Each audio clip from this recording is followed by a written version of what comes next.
नमस्कार। मैं Amit Kumar, guest faculty, इतिहास विभाग, गंगा सिंह महाविद्यालय। आज मैं इतिहास स्नातक बीए पार्ट 2 की पाठ्यक्रम भारत में राष्ट्रवाद के उदय के कारण और उसके परिणाम पे चर्चा करने जा रहा हूँ। तो फ्रेंड्स, भारत में राष्ट्रवाद का जो उदय होता है उसकी समयावधि मानी जाती है 19वीं शताब्दी के मध्य से, मतलब 1850 ईस्वी के बाद से।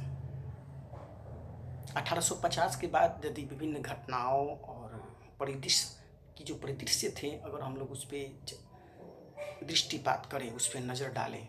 तो सर्वप्रथम घटना और प्रमुख घटना 1857 की क्रांति ही दिख जाती है। 1857 की जो क्रांति थी, ये वास्तविकता है कि उस समय तक भारत के लोगों में जो नेशनलिज्म होता है, जो राष्ट्रवाद होता है,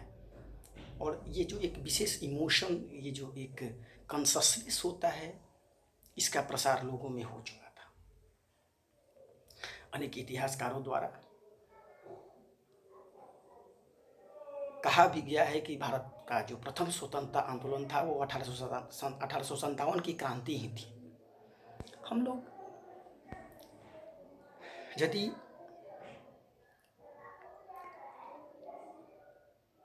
इसको और एक्सप्लेन करके देखें तो भारत में 1857 की क्रांति का जो उद्भव हुआ था, उसके यदि कारण में जाते हैं तो सर्वप्रमुख कारण दिखता है आर्थिक रूप से लोगों का जो शोषण किया गया था। भारत के लगभग प्रत्येक वर्ग का अंग्रेजों ने आर्थिक शोषण किया था, जिसका एक परिणाम था 1857 की क्रांति। यही कारण भारत में जो अंग्रेजों के द्वारा आर्थिक शोषण किया गया, ये एक बहुत बड़ा रोल प्ले करता है भारत में किसी भी क्रांति के उत्पन्न होने में, यहाँ के राष्ट्रवाद के उत्पन्न होने में, स्वतंत्रता संग्राम में, या स्वतंत्रता संग्राम में जो भारत का आम जन समूह जो पार्टिसिपेट करता है, उसका सबसे बड़ा कारण यही था कि अंग्रेजों ने भारत का आर्थिक रूप से शोषण किया, विशेषतः उनको पंगु बना दिया, हम कह सकते हैं। प्रत्येक स्तर पे, वो कृषि हो, ग्रामीण जो आत्मनिर्भर गांव थे उनको पूरी तरह से तोड़ दिया गया। छोटे और मझले स्तर पे जो शिल्प उद्योग या लघु उद्योग कार्यरत थे, उन सबको तबाह कर दिया गया और खुद अपना, अंग्रेजों के द्वारा अपना औद्योगिकरण किया गया भारत के पैसों से। 1857 की क्रांति के बाद, या हम लोग जो जिस तरीके से हम लोग बिंदुवार यदि इसकी चर्चा करें, तो सबसे पहले अंग्रेजों द्वारा किया गया आर्थिक शोषण। दूसरा कह सकते हैं लोग कि भारत में इस समय तक अंग्रेजी शिक्षा का कुछ प्रचार प्रसार हो चुका था। भारत में जो कुछ बुद्धिजीवी वर्ग, जैसे राजा राम मोहन राय, ईश्वरचंद विद्यासागर, इस तरह के लोग जो पश्चिमी शिक्षा प्राप्त लोग थे, इन्होंने भारत में शिक्षा प्राप्त करने के बाद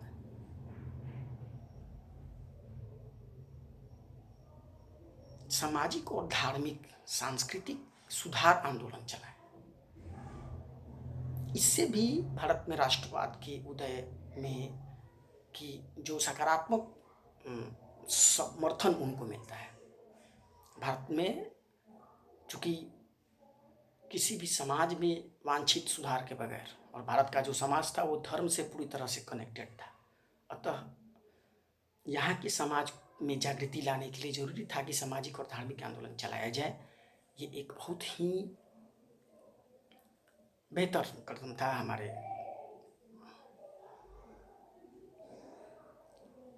उस समय के बुद्धिजीवियों द्वारा। तो अंग्रेजी शिक्षा प्राप्त जो लोग थे भारत में, ये पीढ़ी था, या फिर इसके बाद हम लोग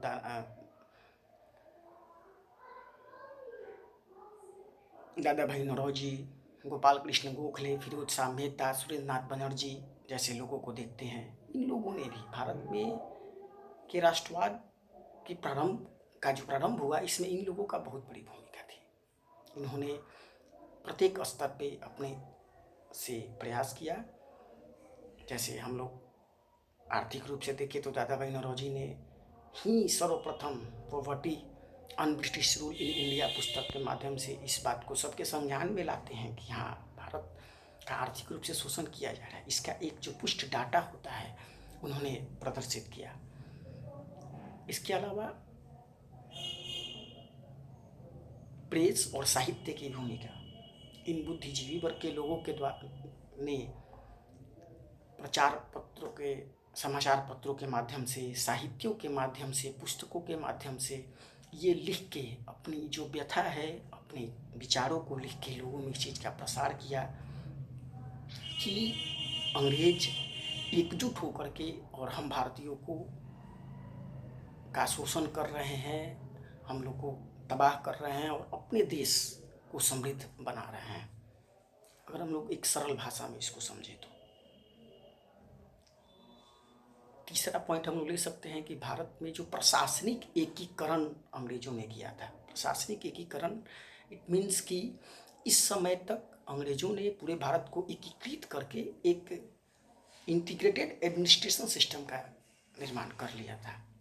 जो कि केंद्रीकृत था। उसकी ब्रांच, उसकी जो शाखाएं थी वो लगभग सभी प्रांतों में फैली हुई थी और वो सेंट्रल स्तर से सभी प्रांतों को नियंत्रित कर रहे थे। इससे भी भारतीयों में जो ये इंटीग्रिटी, एकता की जो भावना होती है वो कहीं ना कहीं देखने को मिलता है। इसी प्रशासनिक एकीकरण में परिवहन व्यवस्था और भारत के प्रत्येक गांव को एक दूसरे से कनेक्ट करना, आवागमन की सुविधाओं को बढ़ा देना। उत्तर भारत के लोगों में ये कॉन्शसनेस आ गया था कि दक्षिण भारत के लोग भी इसी भारत के हिस्से हैं और वो भी हम ही लोग की तरह हमारे देश के नागरिक हैं। ये जो राष्ट्र की जो भावना होती है ये इस चीज़ से आती है। इसके बाद हम लोग अगले पॉइंट में देखेंगे कि भारत में जो राजनीतिक संगठनों का निर्माण हो रहा था वो अपने स्तर से, भले ही इसके और विचार हैं कि प्रारंभिक तौर पे केवल एलीट क्लास को नेतृत्व दे रहे थे वगैरह, जो भी है, लेकिन इससे कतई इनकार नहीं किया जा सकता है कि भारत के राष्ट्रवाद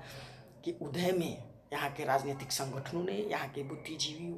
का योगदान नहीं रहा है। शुरू में हम लोग 1885 में जो अखिल भारतीय स्तर पर प्रथम राजनीतिक संगठन भारतीय राष्ट्रीय कांग्रेस का स्थापना होता है, उसके पूर्व हम लोग देखते हैं कि छोटे स्तर पे, कह सकते हैं लोग प्रदेश स्तर पे, जैसे इंडियन एसोसिएशन, मद्रास महाजन सभा जैसे छोटे छोटे स्तर पे संगठन थे, चलाए जा रहे थे और उसके माध्यम से लोगों में राष्ट्रीयता का भाव या जो अद्यतन सूचनाएं होती हैं, जो जानकारियां होती हैं वो पहुंचाई जाती थी और लोग या तो अपने अभिभाषणों में, रैलियों में पार्टिसिपेट करके उस चीज़ों से अवगत होते थे, उन जानकारी लेते थे। देखिए फ्रेंड्स, अभी तक मैंने जिस भी सबसे पहले चर्चा किया कि आर्थिक रूप से शोषण का, दूसरा प्रशासनिक एकीकरण का, तीसरा पश्चिमी शिक्षा, प्रेस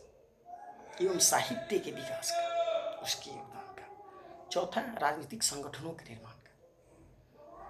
इन सब ने मिलके भारत में का जो कॉन्शसनेस है, भारत में राष्ट्रीयता के भाव को उद्धृत करने का काम किया, जिसका परिणाम ये होता है कि धीरे धीरे विभिन्न स्टेप्स में, पहले उदारवादी, फिर उग्रवादी, फिर गांधीवादी, फिर क्रांतिकारी, बहुत सारे स्टेप्स में भारत अपना राष्ट्रीय आंदोलन प्रारंभ करता है। भारत के लोगों में जब इस तरह की कॉन्शसनेस आ जाती है कि हाँ, ये देश हम लोगों का है, हम सभी इस राष्ट्र के नागरिक हैं और किसी अन्य देश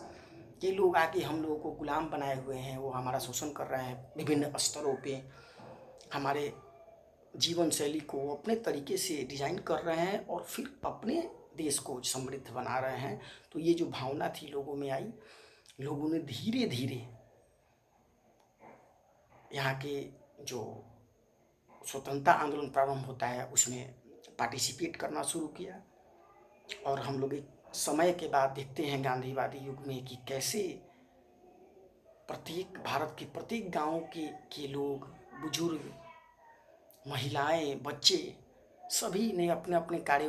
लोग अपने अपने कार्यों का बहिष्कार करते हैं और भारत के स्वतंत्रता आंदोलन में अपना बढ़ चढ़ के योगदान देते हैं, जिससे धीरे धीरे एक लंबी अवधि के बाद हमको आज़ादी मिलती है। तो इस चीज़ को बुक से देख के और बेसिकली ये एक समझ बनाने का मेरा प्रयास था। और